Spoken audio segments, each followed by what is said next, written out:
Mesdames et messieurs, posez-vous une question. Choguel Mega a-t-il la capacité opérationnelle de mener à bien un coup d'État?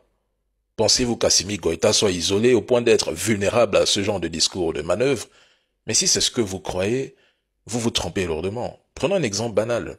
Dimitri Medvedev aurait dû être mis en prison après 2011 pour avoir flirté avec l'Occident, refusé l'entrée de la famille Kadhafi en Russie et ouvertement critiqué Vladimir Poutine. Pourtant, aujourd'hui, il occupe une position stratégique en tant que vice-président du Conseil de sécurité russe. Le Mali n'est pas affaibli. Si Assimi Goïta décide demain de se séparer de Choguel Mega, le pays ne s'effondrera pas pour autant. Assimi est un homme qui a vu, entendu, vécu et encaissé des coups. Croyez-vous vraiment qu'un simple discours de son premier ministre pourrait le déstabiliser? Mais les gars, savez-vous qui est Assimi Goïta?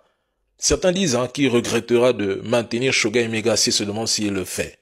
Mais ne sous-estimez pas Assimi Goïta et la force des services de renseignement maliens.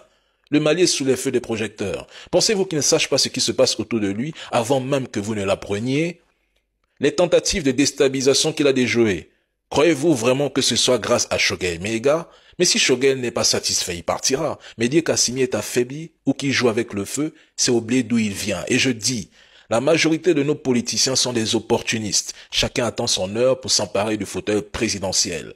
Au lendemain du coup d'État, ils n'auraient même pas parié sur la popularité immense d'Assimi Goïta.